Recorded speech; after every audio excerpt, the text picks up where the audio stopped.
जय हिंद दोस्तों। तो मूल विधि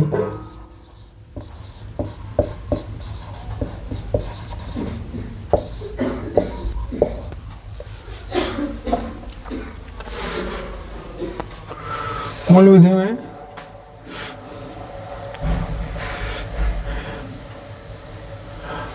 कल के आगे से तो एकांत देखिए, भारतीय बीएनएस की धारा 11 के अनुसार अभियुक्त को एकांत परिरोध में रखने की अधिकतम अवधि 3 माह थी। 3 माह। एकांत परिसर की दंडावत के निष्पादन में ऐसी परिरोध किसी भी दशा में एक बार 14 दिन से अधिक नहीं होगी। धारा 74 में यह कारावास 3 माह से अधिक का है तो यदि कारावास 3 माह से अधिक का है तो संपूर्ण कारावास के किसी एक माह में एकांत परिरोध 7 दिनों में अधिक न होगा। भारतीय दंड संहिता की धारा 74 के तहत जब भारतीय दंड संहिता आईपीसी की धारा 74 के अनुसार के तहत जब अपराध की अवधि 3 माह से कम हो तो एकांत कैद की सजा को क्रियान्वित करने में ऐसी कारावास किसी भी स्थिति में एक समय पर 14 दिन से अधिक नहीं होगा। यही भारतीय न्याय संहिता बीएनएस धारा 12 के अनुसार एकांत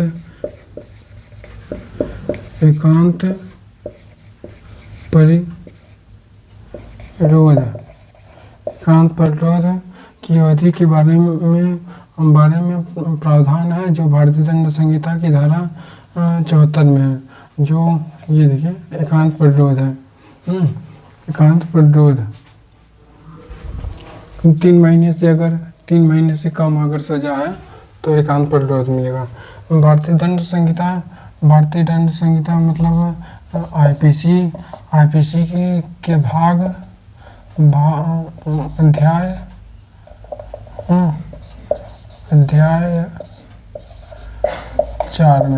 अध्याय 4 में है धारा 76 से लेकर 106 तक के है। साधारण अपराधों में संबंधित प्रावधान समाविष्ट तथा अर्थात इस धाराओं के तहत आने वाले अपराधों को दंड से मुक्त कर दिया गया। भारतीय दंड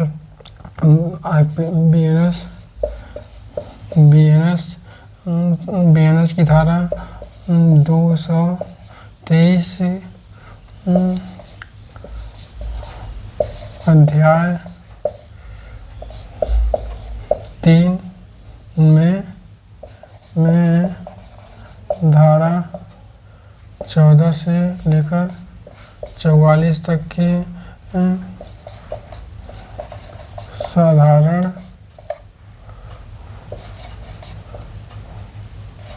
अपवादों से संबंधित का प्रावधान प्रविष्ट है। अर्थात इन धाराओं के तहत आने वाले अपराधों को दंड से मुक्त कर दिया गया है। तथ्य के अज्ञात क्षमा योग्य परंतु कानून की अज्ञानता क्षमा योग्य नहीं है। यह सामान्य नियम के सिद्धांत भारतीय दंड संहिता की धारा आईपीसी की धारा 14 से लेकर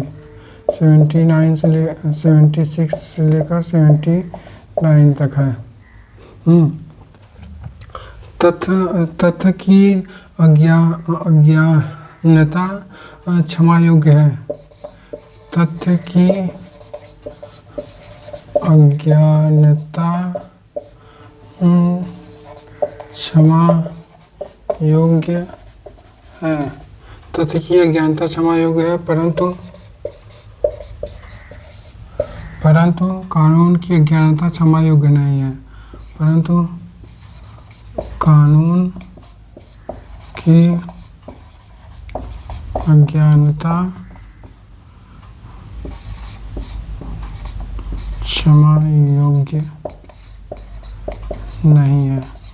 तथ्य की अज्ञानता क्षमा योग्य है, लेकिन कानून की अज्ञानता क्षमा योग्य नहीं है। ये इस सामान्य नियम का सिद्धांत है। यह सामान्य नियम का सिद्धांत भारतीय दंड संहिता की धारा, भारतीय न्याय संहिता की धारा, बीएनएस की धारा 14 से लेके 17 तक है।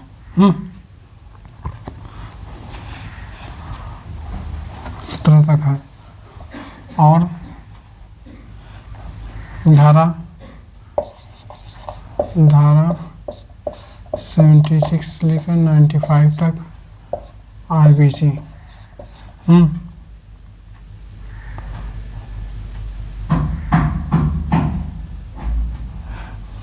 की धारा क्षमा योग्य प्रतिरक्षा से संबंधित है। क्षमा योग्य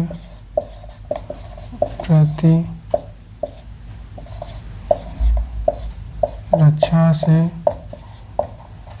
संबंधित है। प्रतिरक्षा से संबंधित है। बीएनएस धारा 14 से लेकर 33 तक है।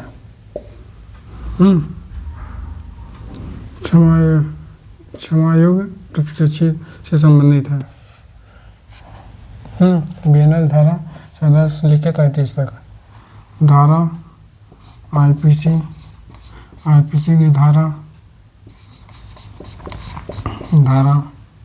96 से लेके 106 तक न्यायोचित प्रतिरक्षा से संबंधित है।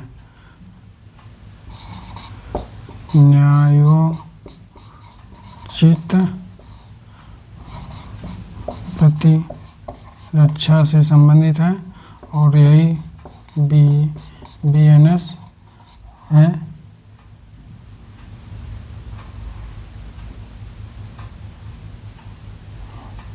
चौंतीस से लेके 44 तक।